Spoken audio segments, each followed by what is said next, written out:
Welcome to Lit and Unfiltered by My Element, the podcast where real talk meets cannabis culture.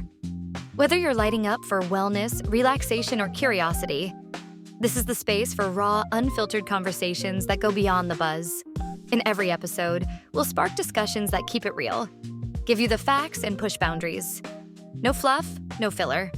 Just real talk about the cannabis revolution happening right now. So roll with us, kick back, and let's dive into another lit conversation. Proudly brought to you by My Element Electric Lighters. Make your own flame. Now to your hosts, Jax and Mia.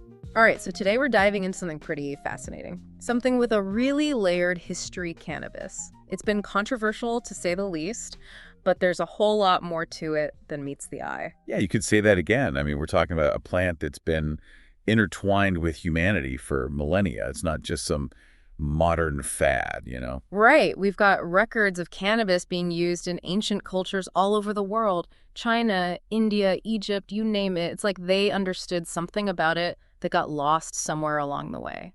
It really is a head-scratcher. These ancient civilizations used it for all sorts of things, like textiles, rituals, even medicine. But then you fast forward to, say, the 20th century, and it's this big, bad, dangerous thing. How'd that happen? That's exactly what we're here to unpack. And you can't talk about the demonization of cannabis without bringing up Reefer Madness. That movie, man. Oh, tell me about it. Reefer Madness is like the poster child for propaganda. Talk about a distorted view. People literally thought you'd go crazy after one puff, turn into some violent criminal. And it wasn't even subtle about it. Not at all.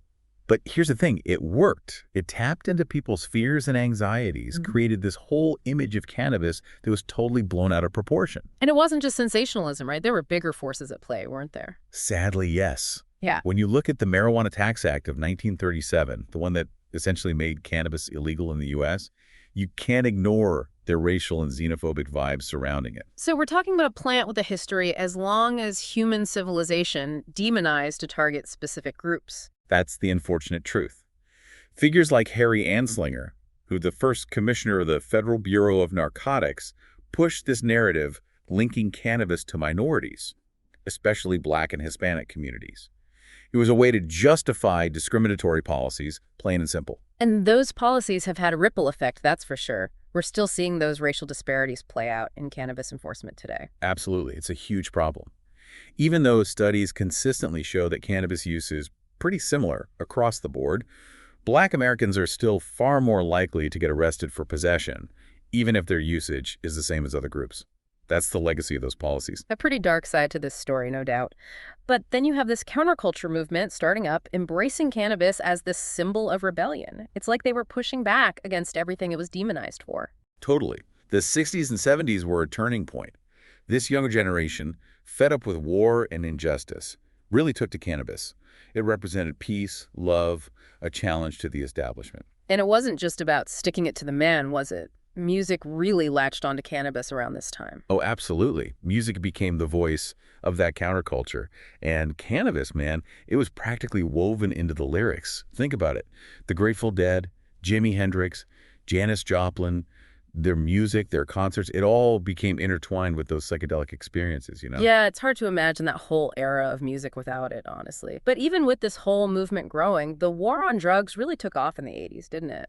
What did that do to the public's view of cannabis? Well, it definitely didn't help. The war on drugs, with its hardline stance and focus on locking people up, just amplified all that fear and misinformation that was already swirling around. It was all about those scary messages, linking it to crime, violence, all that. And again, those policies hit communities of color the hardest, even though, like you said, usage rates were pretty much the same across different groups. It's a sad truth. The war on drugs led to so many people ending up behind bars, families torn apart, communities shattered, especially in Black and brown neighborhoods. It's a stain on our history, really, and we're still dealing with the consequences today. It's heavy stuff. But thankfully, even in those dark times, things were starting to change. The early 90s saw the rise of the medical marijuana movement. What sparked that? People living with serious illnesses, like AIDS and cancer, they were desperate. Along with their families, they started speaking up, sharing how cannabis was helping them cope with pain, nausea, all these awful symptoms. California became a major player in that fight, didn't it? Proposition 215, which legalized medical cannabis back in '96, felt huge at the time. It was a game changer, no doubt. For the first time, a state in the U.S. said, okay, we see the potential here, we see how plant can alleviate suffering, and that opened the door for others to follow suit, really got the conversation going across the country. But it wasn't just happening in courtrooms and legislatures. Pop culture played a part too, right? Shows like Weeds come to mind, movies like Pineapple Express, they brought it into the mainstream. That's the power of pop culture, isn't it? Yeah. It sneaks into our living rooms, and suddenly cannabis is funny, relatable. I think it helped chip away at that stigma, especially for younger folks. Oh, yeah. And how about the influence of hip-hop? You had artists like Snoop Dogg, Wiz Khalifa, building their whole image around cannabis. Huge impact. They owned it, made it part of their identity, their music. It became cool, successful even. It definitely challenged a lot of those old stigmas. Fast forward to today, and it seems like cannabis is everywhere. CBD, edibles, you name it. It's gone mainstream. What's behind this shift towards wellness and acceptance? I think it's a few things coming together. For one, science is finally catching up. We're seeing more research on the benefits of cannabis, especially CBD, anxiety, pain, sleep issues, even some types of epilepsy. It's showing promise. So it's not just people's personal stories anymore. We're talking legit research. Exactly. And that's a big deal. People are looking for alternatives to pharmaceuticals, something more natural. And CBD, being non-psychoactive, it's become a really popular option. It's pretty wild when you think about it. Something that used to be so taboo is now seen as this potential health tool. Yeah, it really shows how quickly things can change, especially once we start to actually understand the science. Totally.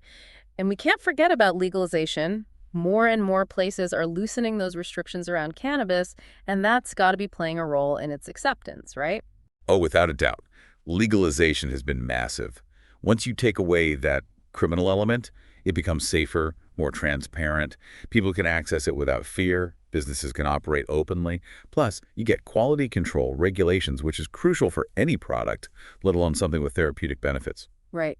Makes sense. And then you've got social media adding fuel to the fire. People are talking about it openly, sharing experiences, connecting with others. It's normalizing something that used to be hush-hush. Social media has been huge for that. It's given people a platform to share their stories, call out misinformation, even advocate for change.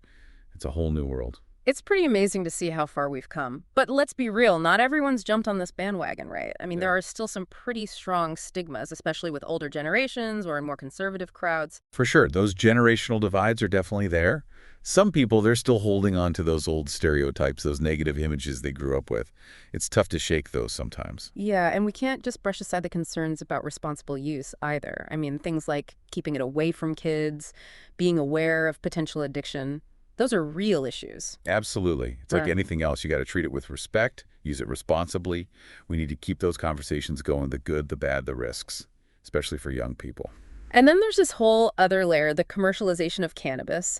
Big business is moving in, and it feels kind of weird, right? Like this clash between its counterculture roots and this increasingly corporate present. It's definitely something to keep an eye on. As the industry explodes, you got to wonder, are the little guys going to get squeezed out? Especially those from communities that got hit hardest by the war on drugs. Yeah, it's a thorny issue, that's for sure. But hey, these are conversations we need to be having, especially as things keep changing. And speaking of changing, the legal landscape is evolving globally, but it's not happening at the same pace everywhere, is it? It's a mixed bag, for sure. You got a lot of countries, especially in the West, moving towards legalization, or at least decriminalization. But then you've got other places where getting caught with cannabis, even a small amount, can land you in serious trouble. Prison even. It's a stark reminder of how much work is still left to do. Wow, yeah. It really highlights those inequalities, doesn't it? Makes you think about fairness, justice, all of that. So as we look ahead, where do you see things going? What's next for cannabis? I think we're at a real crossroads. Cannabis isn't some fringe thing anymore. This is a multi-billion-dollar industry with the potential to reshape healthcare, wellness, even social justice. The decisions we make now, the regulations, the research, the focus on equity, it's going to have a ripple effect for generations. It's been quite the journey unpacking all of this, the history, the science, the culture. We've gone from demonization and propaganda to scientific breakthroughs and changing attitudes. It's a lot to take in. So as we wrap up this deep dive, what are you left with? What's resonating with you? And maybe more importantly, how do you think cannabis, with all its complexities, all its possibilities, is going to shape our world moving forward? Thanks for tuning in to another episode of Lit and Unfiltered by My Element. We hope you enjoyed today's conversation and picked up some fresh insights on cannabis culture. Also, don't forget to check out myelement.store for our full range of electric lighters and accessories, designed with style, sustainability, and free lifetime replacement in mind. Still here? Cool. Here's an exclusive heads up just for our listeners. We've got a flash sale coming soon with over 50% off select lighters, as well as some wild giveaways. You won't want to miss it. Head over to myelement.store. Join the crew and keep an eye on your inbox for the details. Until next time, keep it lit. My Element. Make your own flame.